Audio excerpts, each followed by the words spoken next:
여러분들과 함께 본질로 돌아가자라는 제 말씀을 가지고 여러분들과 함께 은혜를 나누고자 합니다. 예전에 이 본문을 통해서 한번 은혜를 나눈 적이 있는데요. 다시 한번 여러분, 지금 시대가 우리가 본질이 많이 흔들리고 있다. 본질이라는 것은 기본을 이야기하는 거거든요. 이 기본에서 멀어져도 너무 멀어지는 거예요.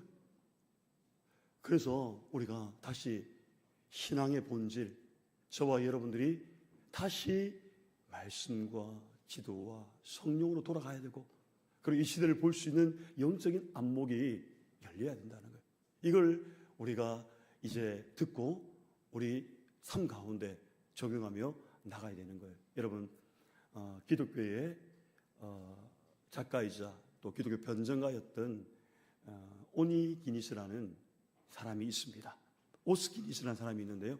이 사람이 현대를 일컬어서 이렇게 이야기합니다. 현대에는 세 가지 깃발이 이 시대를, 현대를 뒤덮는다라고 얘기했는데, 그 첫 번째가 뭐냐면 바로 붉은 깃발입니다. 붉은 깃발은 여러분들, 우리 어른 세대들은 잘 알 겁니다. 이게 무슨 의미인지를. 근데 요즘 젊은 세대들은 MZ는 잘 모를 수가 있어요. 근데 이게 공산주의거든요. 붉은 깃발은 공산주의를 상징합니다. 이것이 현대를 뒤덮고 있다. 또 하나는 검은 깃발입니다. 검은 깃발은 우리가 알듯이 이슬람입니다. 이슬람이 이 시대를 여러분 조금씩 잠식하고 있다는 사실을 알고 있나요? 이게 지금 현재 일어나고 있고요. 또 하나는 우리가 잘 압니다. 무지개 깃발이죠. 무지개 깃발은 뭡니까? 동성애입니다. 우리 장로님도 기도하셨는데요. 동성애가 결국은 판을 치는 시대에 접어들 것이다 라고 이렇게 이야기를 하고 있습니다. 언제부터인가 여러분, 학교에서 이 세 가지를 지나치게 가르치고 있다는 거예요.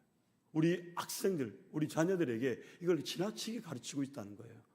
심지어는 교과서에서 이 기독교 코너가 빠진 교과서도 있고, 무슬림은 설명해도 예수님은 설명하지 않습니다.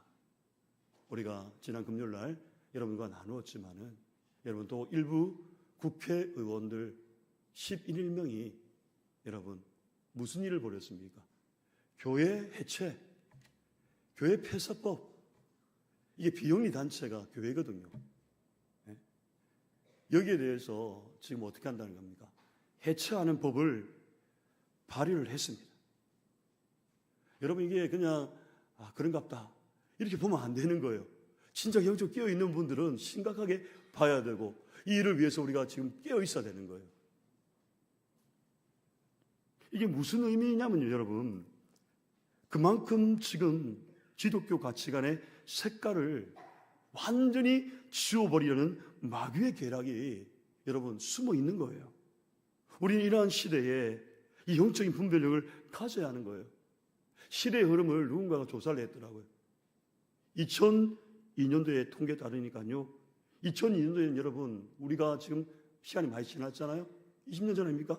그때 음란의 영이 이 땅을 장악한 거예요. 음란의 영이 곳곳마다 도사리기 시작한 거예요. 그리고 2009년에는 자살의 영이에요. 자살에 이 땅 살면 망하겠나 하고 한 번뿐인 인생 즐기다가 죽자. 이 자살의 영이 이 시대를 장악했던 거예요.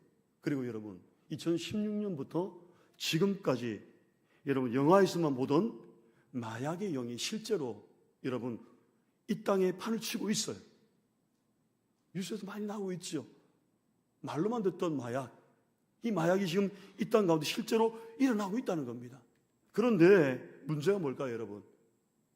더 큰 문제는요, 이렇게 악한 영의 역사가 극심할수록 성령의 역사가 더 많이 나타나야 하는데 어떨까요? 교회는 지금 침묵한 거예요. 교회는 지금 조용하다는 겁니다. 특히 대형 교회들이 이 진리 싸움에 더 앞장서야 하는데 어떻게 합니까? 피해를 본다는 거예요. 그래서 눈치를 보고 있다는 거예요. 그래서 어떻습니까? 별 영향력을 주지 못하고 있는 거예요. 저같이 작은 교회의 목사도 이게 느껴지고 안타까워하고 통회하고 자복하고 하나님 살려달라고 하나님이 조국 교회가 이대로 무너지지 않게 해달라고 그렇게 기도하는데, 물론 기도하시겠죠. 근데 표면적으로는 드러나지 않습니다. 목소리를 내야 되는데 목소리를 내지 못하고 있는 게 현실입니다. 뿐만 아닙니다, 여러분. 지금 한국의 크리스천들이 점점 소멸하기 시작했다는, 이 땅의 크리스천들이, 한국의 크리스천들이 점점 소멸하기 시작했다고 합니다. 그 원인이 뭘까요? 저출산 문제도 있겠지만요, 더 심각한 것은요, 크리스천의 인구수가 늘지 않고 계속 어떻게 되는 겁니까? 빠져나가고 있기 때문에 그렇다는 겁니다. 계속 빠져나가고 있는 거예요. 그래서 미래교회 전문가들은요, 대형교회가 부도를 맞이할 것이다. 2023년도가 되면 지방교회들은 소멸하기 시작한다는 거예요. 불과 10년밖에 남지 않았어요. 지방에 있는 교회들은 소멸하기 시작한다는 겁니다. 그리고 2060년이 되면요, 기독교 인구가 4만으로 줄어든답니다. 4만으로. 현재는 500만으로 보는데, 비율을 따지면 앞으로 2060년에는 한국의 크리스천 인구가 200만도 남지 않는다는 그런 이야기입니다. 그러면 여러분, 이 크리스천 소멸 위기에 빠지는 거예요. 그러면 더 이상 기독교 가치와 교리에 대해서 세상은 들어주지 않습니다. 세상은 점점 더 교회를 핍박할 것이고, 또 진리를 배척하고 대적하며 정말 진리가 발디딜 틈 없이 무시당하는 이런 시대가 분명히 도래할 것이라는 것이죠. 사랑하는 여러분, 앞으로 전혀 다른 세상이 여러분 오고 있습니다. 이러한 혼돈의 시대, 옳고 그름이 혼미한 시대 가운데 저와 여러분은 반드시 영적으로 깨어 있어야 할 줄로 믿으시기를 바랍니다. 아멘. 그리고 다시 저와 여러분은 어떻게 됩니까? 기본, 본질을 향해서 우리가 시선을 돌려야 되는 거예요. 우리의 신앙의 옷깃을 여러분 다시 한번 단단히 쪼여매고 정말 현실을 뛰어넘는 이 믿음으로 진리를 우리가 수호해야 할 것입니다. 그래서 여러분, 16세기에 그 유명한 사건이 있었죠.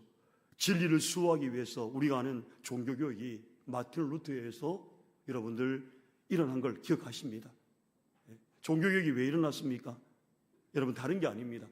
종교개혁은요, 교회의 순수성을 잃어버리고 관료화되었던 로마 교회를 향해서 반기를 들었던 날이 종교개혁입니다. 독일의 비텐베르크 성당에 로마 교황청의 불법을 낱낱이 고발하고요, 루터가 95개의 반박문을 붙였죠. 당시 그 사건은요, 큰 파장을 일으켰어요. 근데 루터가 외쳤던 메시지는 분명했습니다. 지난번에 한번 이야기했습니다. 예전에. 이게 뭐냐면요, 이 종교계 3대 슬로건이 있어요. 그게 뭐냐면 오직 은혜, 솔라 크라티아, 오직 믿음, 솔라 피데, 오직 성경, 솔라 스크리투라. 지금 앞에 있잖아요, 우리 스크리투라. 오직 말씀으로 돌아가자고. 오직 은혜는 무엇입니까, 여러분? 오직 은혜는요, 구원은 전적으로 하나님의 은혜라는 거예요.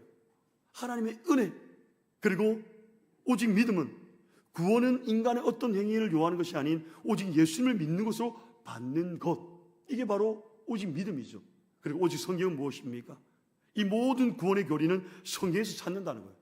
어떤 사람의 말이나 권력자의 말에서 결정되는 것이 아니라 오직 하나님의 말씀, 성경을 통해서만 나온다는 거예요. 그런데 그 당시에 힘있고 권력이 있었던 이 로마 교황은요, 대규모 성당을 짓고 그 빛을 충당하기 위해서 돈을 받고 결국 면죄부를 여러분 받았지 않습니까? 팔았지 않습니까? 면죄부를 산 사람은 어떤 죄를 지었든지 프리패스로 천국에 갈 것이다 라고 말했습니다. 오직 구원은 성경이 기준이 되어야 되는데 어떻게 한 겁니까? 로마 교황의 말에 의해서 결정이 난 거예요. 이러한 교회의 교황의 행태는 오직 은혜, 오직 믿음, 오직 성경의 정면으로 대치되었던 겁니다. 그래서 종교개혁자들이요, 그 당시에 목숨을 걸고 개혁의 깃을 높이 들었고 그 결과 지금의 여러분 개신교회가 탄생되었던 겁니다. 그래서 여러분, 교회는요, 신비로운 것이에요. 이 땅에 속해 있지만은 세상과 구별된 공동체가 바로 바로 교회입니다. 때로는 말도 많고 탈도 많았지만요, 2000년 역사, 교회 역사 가운데 한 번도 무너지지 않고 그 명맥을 이어왔습니다. 사실 기독교는 여러분, 유교, 불교, 힌두교, 다른 고등 종교에 비해서 늦게 출발했죠. 그럼에도 불구하고 전 세계에 가장 큰 영향을 끼치는 교회가 되온 거예요. 그 이유가 뭘까요, 여러분? 학자들의 연구에 의하면요, 두 가지가 있습니다. 첫째는 기독교는 현실에 빠르게 적응하는 유연성이 있었다는 거예요. 유연성이. 기독교는 여러분 보통 폐쇄적인 종교, 배타적인 종교라는 오해를 합니다. 그러나 기독교는 그 어느 종교보다 유연한 종교입니다. 물론 예수님을 믿는 믿음으로 말미암아 구원받는다는 이 교리, 여기에 대해서만큼만은 분명하게 지키고, 여기에 대해서만큼은 우리가 배타적입니다. 그런데 다른 부분에 대해서는 있어서는요, 간용하고 용납하고, 그리고 그 시대에 맞는 문화의 옷을 기독교는 입었습니다. 그래서 모든 예술과 문학에 보면 성경의 내용을 담았고요, 또 하나님을 향한 신앙 고백의 표현이 있었습니다. 또 기독교는 막연한 이론이 아니에요. 막연한 이론이 아니라 실생활에서 적용할 수 있는 삶으로 보여주는 생활신앙의 모습이 있었다는 겁니다. 그래서 여러분, 우리는 교회에 나오는 것만으로 착각하면 안 됩니다. 내가 그냥 신앙생활 잘하고 있다가 아니에요. 삶으로, 여러분, 우리의 삶으로 증언하고 보여주는 삶, 증인의 삶인 이 생활신앙을 교회는, 성경은 우리에게 강조하고 있는 것이죠. 이게 바로 여러분 교회의 유연성이에요. 두 번째는요, 위기 때마다 본질로 돌아가는 단순성이었어요. 단순성. 기독교 역사는 참으로 위기가 많았습니다. 세상은 끊임없이 교회를 흔들어댔고요, 기독교를 핍박했습니다. 지금도 여러분 마찬가지 아닌가요? 교회 폐쇄법, 이게 웬 말입니까? 말이 됩니까? 조금 자기 마음에 안 든다고 정교 분리 원칙 이야기를 하잖아요. 여러분, 그걸 잘못 알고 있는 거예요. 한번 찾아보세요. 정치가 종교에 개입하면 안 되는 거예요. 잘못 이해를 하고 있는 거죠. 또 정치적인 발언했다고 또 뭐 여러분들 댓글 달지 말고요. 교회가 없는데 여러분 신앙생활 됩니까? 그러나 잘못된 것은 잘못됐다고 해야죠. 동성애 찬성하면 됩니까? 동성애 찬성하시는 분 아멘. 아무도 없네요. 예, 여러분 이거 심각한 거예요. 교회 폐쇄법 찬성하시면 아멘. 지금 여러분 이게 발의가 되었습니다. 우리는 심각하게 지금 이걸 봐야 되는 거예요. 지금 뭐 먹고 살만하니까 괜찮다. 여러분 다 망하는 거예요.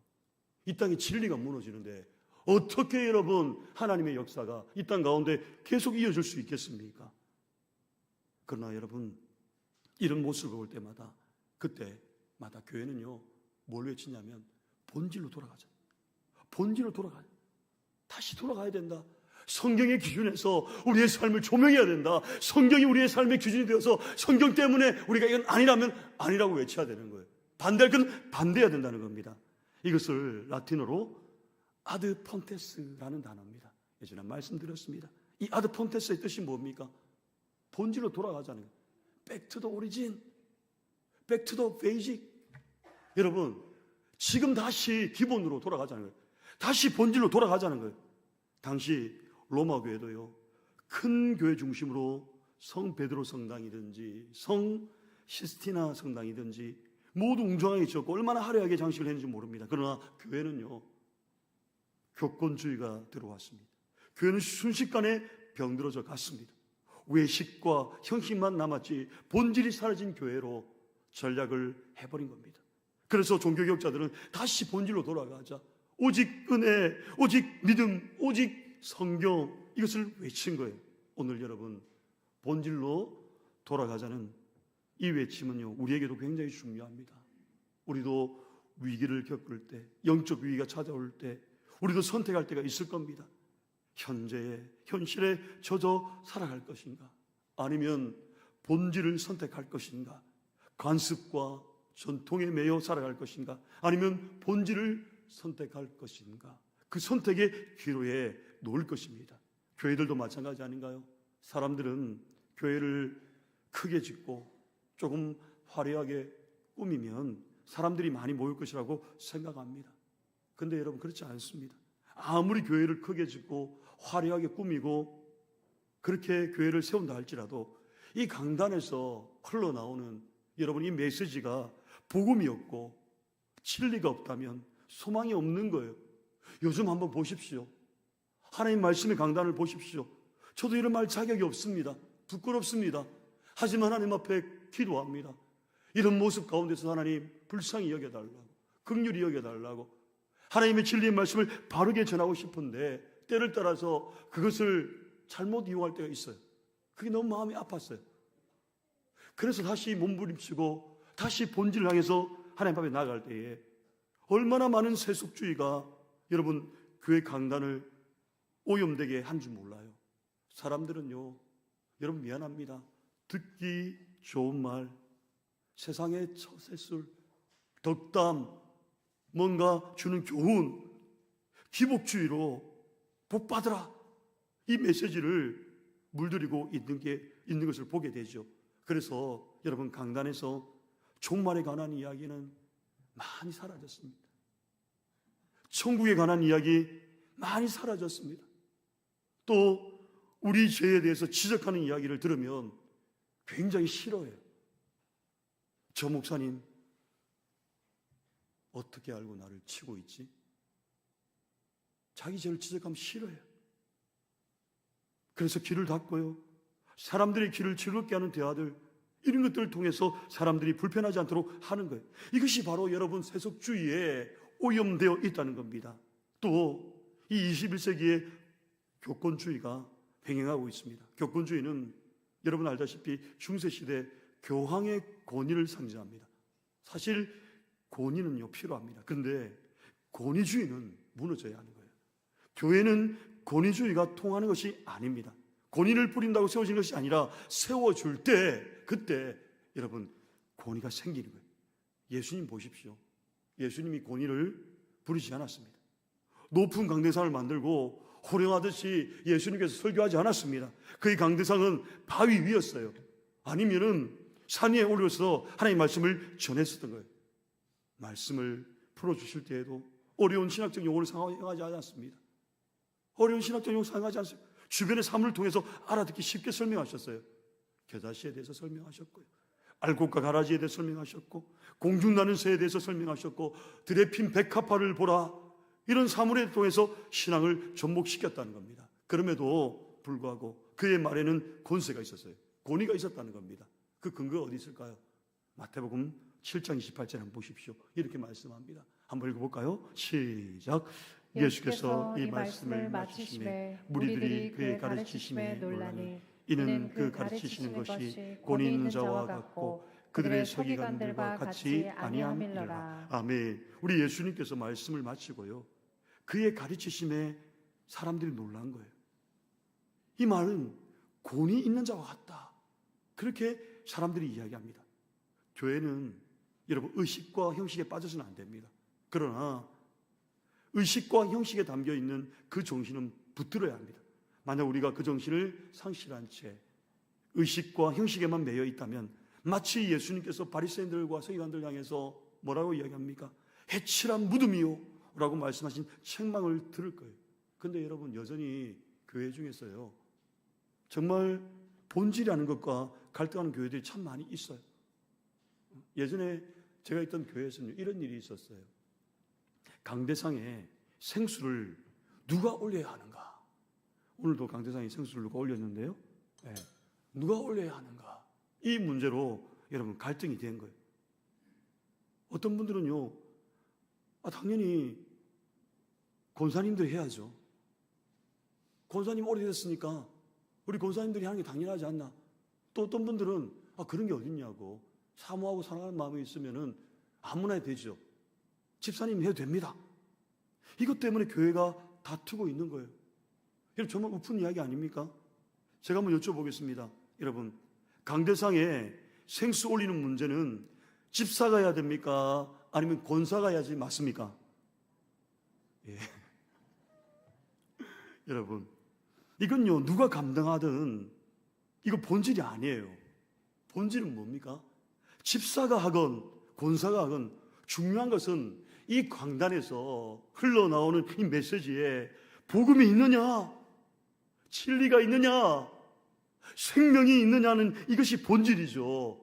사랑 여러분, 우리 교회는요, 형식과 의식에 집중하는 교회가 아니라 정말 본질에 집중하는 교회, 위기가 찾아오면 흔들리지 않고 본질로 돌아가는 교회가 되기를 주님의 이름으로 간절히 소망합니다. 그래서 제가 잠깐 자리를 비웠을 때 여러분들 어떤 생각이었습니까? 목사님이 예배 시간에 자리를 비웠네. 저 정말 급했어요. 큰일 날 뻔했습니다. 제 생애 이렇게 빨리 끝내고 온 지 처음이에요. 예, 이것까지 꼬투리 잡으면 또 제가 할 말이 없어요. 그런데 여러분, 교회는요, 형식이 아니에요. 의식이 아니에요. 찬양 부르다가도 찬양의 은혜가 넘치면요, 여러분 설교를 조금 하면 됩니다. 예? 그렇게 해서 그 가운데 자유함을 얻고 성령이 이곳에서 역사하는 것을 보게 되고, 그래서 꿈을 꾸고 어떤 비전을 가지고 세상을 향해 나아가는가, 이게 더 중요한 거 아닙니까? 형식에 매여 있으면요, 시간대 딱 맞춰야 되는 거예요. 시간대 딱 맞추고 절대로 여러분 시간을 오버하면 안 되는 거예요. 어떤 분들은 목사님 5분 늦었는데, 조금 빨랐네, 좀 늦었네, 빠른 건 또 괜찮더라고요. 좀 늦으면은 그때부터는 이야기가 나와요. 목사님 2분 늦었습니다. 어떤 분들은요, 목사님 그 말이 좀 이상한데 그 용어를 좀 새롭게 하시죠, 이런 분도 있습니다. 예. 그런 일들이 여러분 사실은 우리 가운데 형식을 우리가 뛰어넘어야 되는데 이 형식을 뛰어넘지 못하는 거예요. 그냥 보여지는 것에서 의식에 대해서만 집중하는 거예요. 오늘 우리는요, 본질을 추구해야 돼요. 본질이 뭐죠? 그래서 제가 늘 하는 말 중에 하나가 뭐냐면요, 이겁니다. 본질 안에서 이것이 흐트러지지 않는다면 다 괜찮아요. 무엇이 중요합니까? 본질이 중요하잖아요. 본질을 잃어버리고 하는 것은 말이 안 되는 거예요. 예수 외에 다른 구원이 있다, 이거는 본질을 위반하는 거잖아요. 그거 아니면요, 위반하지 않는다면 그냥 우리 안에서 이거는 되게 되어 있는 거예요. 그렇다면 여러분, 저는요, 오늘 여러분들과 함께 이 본질을 돌아가자 하는 이 뜻의 의미가 뭔지를 잠깐 말씀을 통해서, 오늘 주신 말씀을 통해서 나누고자 합니다. 자, 첫 번째는 여러분, 이 본질로 돌아가자는 의미가 있어요. 자, 첫 번째는 뭐냐면요, 바로 이겁니다. 한번 읽어볼까요? 시작. 복음을 부끄러워하지 말라. 아멘. 여러분, 오늘 본문 16절 상반절 한번 보시면요, 내가 복음을 부끄러워하지 아니하노니 라고 이야기합니다. 사도 바울은 여러분 복음을 부끄러워하지 않는다고 당당하게 로마에 있는 사람들에게 이야기를 합니다. 부끄러워하다라는 이 단어가요, 헬라에 보게 되면은 이게 무슨 의미냐면은 에피아스키노마이라는 뜻입니다. 이것은 친밀하지 아니함으로 만나는 시간을 기다리지 않는다는 말입니다. 우리도 여러분 누군가와 친밀하지 않으면 만나면 괜히 어색하고 괜히 불편하지 않습니까? 마찬가지로 복음이 부끄러운 이유가 뭘까요? 다른 게 아닙니다. 친밀하지 않았어요. 복음이 우리와 친밀하지 않는 거예요. 여러분은 정말 복음이 친밀하십니까? 죄로 말미암아 마땅히 죽어서 지옥의 백성이 되었는데 예수의 생명이 우리를 살렸고 우리를 새롭게 했다는 그 복음이 매 순간 저와 여러분에게 느껴지고 있나요? 배은망덕하여 하나님을 대적하며 살았던 우리 인생 가운데 끝까지 우리를 사랑하시고 의의 자리에 세우신 예수님의 이 십자가의 보혈을 매 시간 저와 여러분들이 경험하고 살아가고 있습니까? 그렇다면 여러분 뭘 해야 됩니까? 복음을 부끄러워하지 말아야 됩니다. 혹시 여러분들 가운데 당당하게 I am Christian, 여러분 직장이나 학교 또 식당에서 식사할 때 여러분 기도하고 식사하십니까?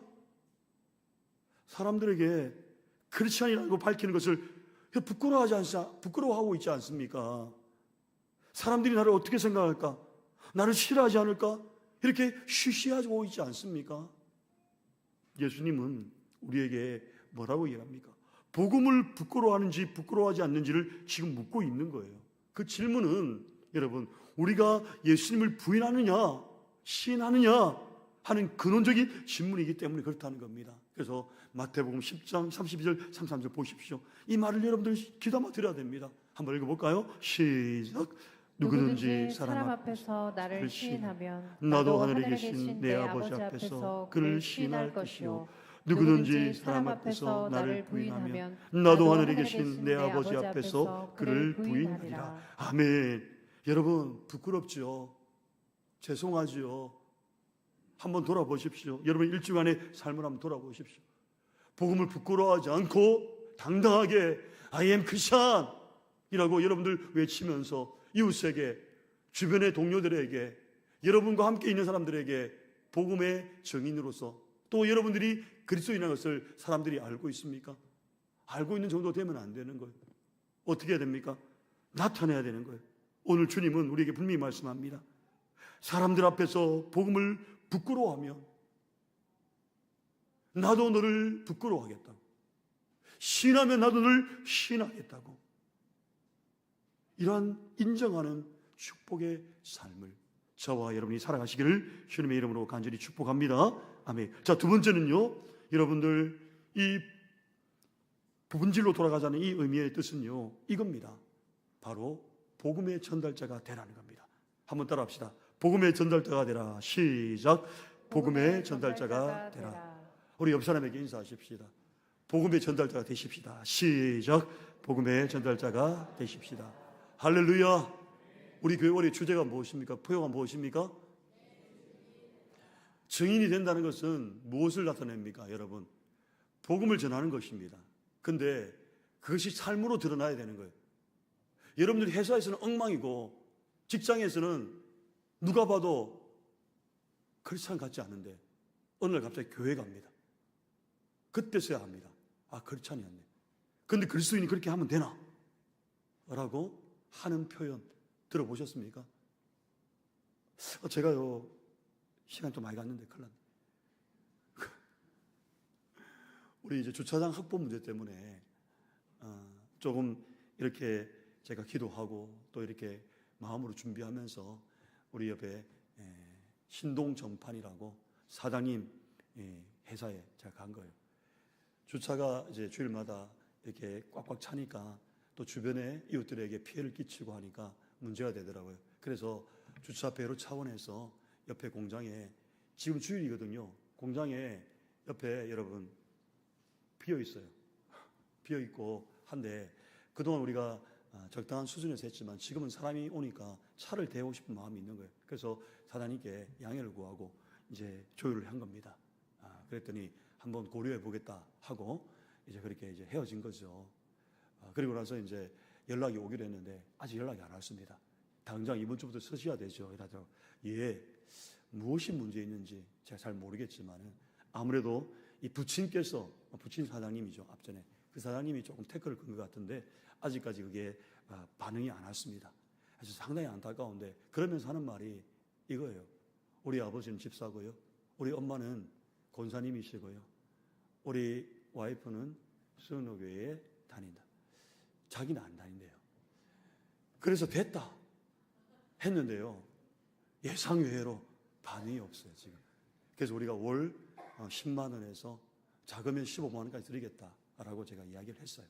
우리가 주일날 뭐 오전에 좀 되고 오후에 되고 그 끝이거든요. 그래서 뭐 적당한 수준을 생각했는데 그게 작은지 아닌지 잘 모르겠어요. 하지만은 이분도 생각이 있을 거예요. 우리가 생각할 때 여러분 크리스찬이잖아요. 예수 믿는 사람들이잖아요. 그럼 충분히 서로가 이해할 수가 있는데도 이해가 되지 않는 게 여러분 이겁니다. 오늘 예수님은요 우리에게 뭐라고 합니까? 복음을 받았으면 복음의 사람은요 협력하고 선을 이루는 이 일을 우리가 멈추면 안 되는 건데 이게 여러분 자기 생각에 갇혀 있는지 모르겠지만은 이게 안 되는 거예요. 저로서는 좀 이해가 되지 않지만은 계속 기도할 겁니다. 이분 사장님의 마음이 움직여져서 우리 주차장 좀 개방해 달라고 저는 기도할 거예요. 오늘 여러분 우리는요 이 복음의 전달자는요 제대로 된 복음의 전달자가 돼야 돼요. 나의 이익을 위한 전달자가 아니라 예수 때문에 피해보고 예수 때문에 힘들어해도 예수님을 인해서 고난받는다면 좋아하는 거예요. 이게 여러분 복음이에요. 오늘 여러분 15절 말씀을 한번 보십시오. 15절 말씀 보면 우리에게 이렇게 말씀합니다. 같이 한번 읽어볼까요? 시작. 그러므로 나는 할 수 있는 대로 로마에 있는 너희에게도 복음 전하기를 원하노라. 여러분, 사도 바울이요, 로마에 있는 너희들, 그들에게도 복음을 전하기를 원한다. 그 당시에 로마가요, 교회를 핍박했잖아요. 근데 바울은 어떻게 합니까? 당당히 간 거예요. 거기서 뭐라고 합니까? 너희에게도 복음을 전하기를 원한다. 여러분, 바울은 복음을 부끄러워하지 않기 때문에 이 복음을 전하는 복음의 전달자가 된 거예요. 우리의 신앙이 진짜인지 가짜인지 어떻게 확인할 수 있습니까? 술, 담배, 도박하지 않고 착하게 살고 주일 성수만 잘하면 진짜입니까? 찬양할 때 핏대를 높이고 그리고 화려하게 부르면 이게 진짜입니까? 기도할 때 방언하고 세게 기도하면 진짜 신앙이라고 말할 수 있습니까? 그렇지 않습니다, 여러분. 우리의 신앙이 진짜라면요, 복음을 전해야 되는 거예요. 우리의 신앙이 진짜라면 복음을 전해야 되는 거예요. 만약에 여러분, 사랑하는 사람이 사이비 이단에 빠져서 비질을 쫓아가고 살아가고 있는데 누군가에 의해서 진짜 복음의 진리를 듣게 되었습니다. 그리고 영원한 죽음에서 영원한 생명으로 여러분 삶을 살게 되었다면 여러분은 어떻게 하시겠습니까? 주변에 똑같이 이단에 속아서 죽어가는 사람들에게 나를 살렸던 이런 진짜 복음의 말씀을 여러분들이 증거하지 않겠느냐는 겁니다. 우리는 죄로 말미암아 영원한 지옥의 형벌을 받을 수밖에 없는 존재였습니다. 그런데 우리 예수님께서 어떻게 했습니까? 우리를 위해서 죽으시고 그리고 십자가의 은혜로 우리를 살려주셨잖아요. 그 사실을 믿는다면 반드시 전할 수밖에 없는 거예요. 그러면 여러분, 복음을 전한 대상은 누굴까요? 16절 보십시오. 이렇게 말씀합니다. 한번 읽어볼까요? 시작. 내가 복음을 부끄러워하지 아니하노니 이 복음은 모든 믿는 자에게 구원을 주시는 하나님의 능력이 됨이라. 먼저는 유대인에게요 그리고 헬라인에게로다. 아멘. 여러분, 복음을 전한 대상이 누굽니까? 첫째는 유대인, 자기 동족, 동포, 유대인에게 전했습니다. 그리고 거기서 머물지 않고 뭐라고 합니까? 헬라인은 이방인이었습니다. 즉 복음은 나만 소유하는 것이 아니라 반드시 흘러가야 돼요. 유통을 해야 된다는 겁니다. 교회 안에서만 우리의 복음이 머물면 안 되고 세상에 증거되어야 한다는 겁니다. 오늘날 우리 교회도 그렇고 여러분 한국 교회도 그렇고 건전한 기독교 문화가 이 땅 가운데 많이 세워질 수 있도록 저와 여러분들이 기도해야 됩니다. 세상 사람들이 바라보는 기독교에 대한 인지도가 지금 최악의 수준까지 많이 낮아져 있습니다. 복음을 전해도 넌 안 믿으세요? 비아냥거립니다. 당신 안 믿어. 그냥 나 권유하지 마. 당신은 잘 믿어.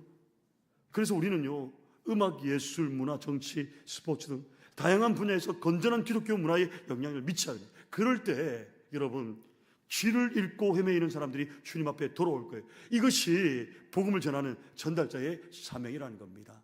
끝으로 여러분 한 가지만 더 보고 마치려고 합니다. 그것은 바로 이 본질에 돌아가자는 의미는요, 바로 이런 의미가 있습니다. 한번 읽어볼까요? 시작. 믿음으로 살아가라. 예, 여러분, 복음을 부끄러워하지 않고요, 그리고 우리는요, 믿음으로 살아가야 되는 겁니다. 복음의 전달자가 되어서 믿음으로 살아가야 되는 거죠. 17절 말씀을 다시 한번 읽어봅시다. 17절입니다. 시작. 복음에는 하나님의 의가 나타나서 믿음으로 믿음에 이르게 하나니 기록된 바 오직 의인은 믿음으로 말미암아 살리라 함과 같으니라. 아멘. 오직 의인은 믿음으로 말미암아 살리라. 내가 정말 예수 믿는 하나님의 백성이요 의인이라면 우리는 믿음으로 말미암아 살아야 됩니다. 기독교 역사를 보면 언제나 위기가 있었습니다. 지금도 그 위기대로 살아가고 있고, 아니 앞으로도 반드시 여러분 위기가 올 것입니다. 그때 우리에게 필요한 것이 무엇입니까? 믿음이에요. 믿음.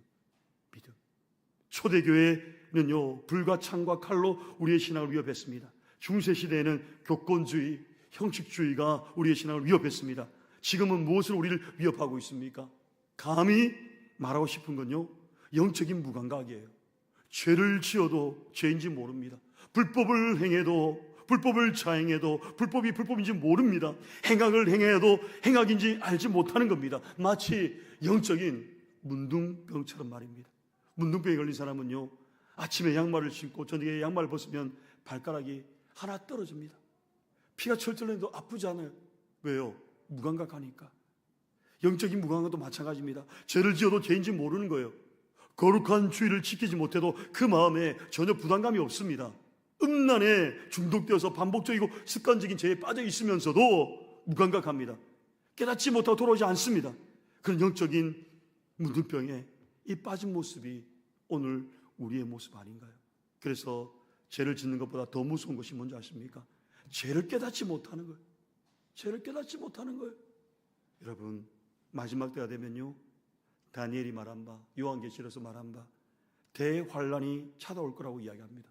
어쩌면 지금의 시대보다 더 큰 환란을 겪을지 모릅니다. 그러나 두려워하지 마십시오. 반드시 신앙의 옥석은 갈아질 거예요. 환란이 오면 올수록 악인들은요 더 배교하게 될 것이고, 의인들은 환란이 더 하나님을 의지하게 하는 축복의 길이 될 것입니다. 사랑하는 여러분, 주님 오실 날이 멀지 않았습니다. 그때까지 우리가 믿음을 잘 지켜서 복음을 부끄러워하지 아니하고 복음의 전달자가 되며 오직 의인은 믿음으로 말미암아 살리라는 이 생명의 말씀이 우리의 말씀이 되어서 복음의 영향력을 끼치고 내 삶을 통해 증인의 삶을 살아내며, 그래서 다시 본질을 회복하는 저와 여러분, 우리 교회가 다 되시기를 주님의 이름으로 간절히 축원드립니다. 아멘. 우리 이 시간에 여러분 통성으로 한번 기도할까요?